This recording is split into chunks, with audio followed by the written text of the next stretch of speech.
We call it science fiction, but polls have found almost half of Americans believe earthly visits by extraterrestrial beings are real. A steady drumbeat of headlines about unexplained strange sightings only fuels the questions. Are we alone? And are we being told everything about UFOs? The questions that drive UFO researcher Dennis Balthaser. There are a lot of things that are being seen that the Air Force cannot or has not satisfactorily explained over the last 60 years. If the hunt for answers has uncovered a smoking gun, most would argue it was here in Roswell, New Mexico. Was a 1947 crash in a rancher's field of an alien spacecraft. Flying disc has been found and is now in the possession of the Army. The military quickly retracted its initial report, saying it was a weather balloon, not a flying disc that had crashed. But circumstantial evidence and a growing list of witness accounts have tended to give the story more weight over the years. All of it focusing on what at the time was the Roswell Army airfield. I believe in this building, based on the witnesses that have been interviewed over the last 30 years, that this is where the debris and the bodies were kept until they were shipped out of Roswell. You think there were real alien spacecraft in this building? I believe that's right. And there were real alien bodies? Yes, sir.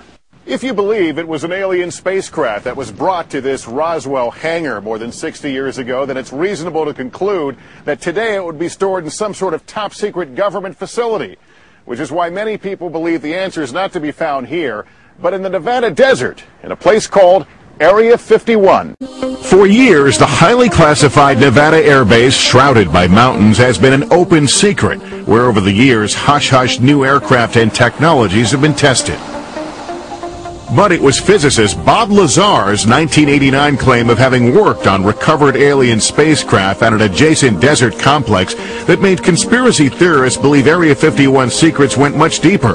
Lazar's story was never proven, but the story stuck, and no town has more to gain from it than nearby Rachel, Nevada, just down the road along the ET Highway.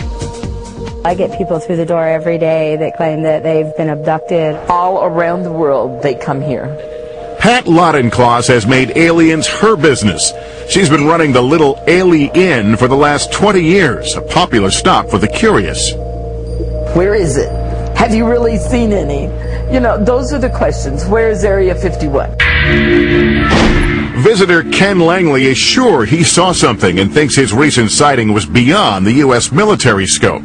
I saw a plane about the size of a football field take off and like went behind a clear blue sky curtain. Just flew behind the curtain, disappeared in broad daylight. Many of the reported UFO sightings over the years have been near this highly revered mailbox. And it's here where a dirt road takes you to the main boundary line. There is no gate where the road enters the restricted zone, but the line is clearly marked by signs warning not to pass. Use of deadly force is authorized. If you drive past the border here, if you drive past the warning signs, the security will come down from the hill immediately. Jorg Arnu, a self-described aviation buff, doesn't buy into all the conspiracy theories. It is a super secret research and development facility for the next generation aircraft, and it is a very interesting place to work, but it has nothing to do with ET technology. Others disagree and believe there could be something else at the end of that dirt road. I'm convinced there's something going on. Maybe even something extraterrestrial. I think they're working with them because they have to. I don't think the U.S. has a choice.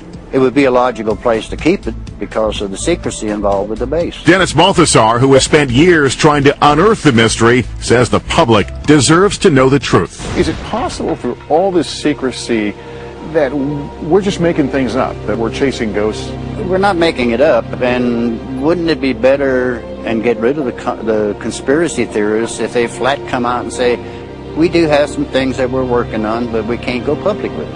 I could accept that. Okay, my last question to you, as someone who's done all this research, do you believe that extraterrestrial life has made it to Earth? Unequivocally, yes. I believe that we have been visited for years, and I believe we're still being visited. And we should note, until the mid-90s, the Air Force absolutely denied that Area 51, also known as Groom Lake, even existed.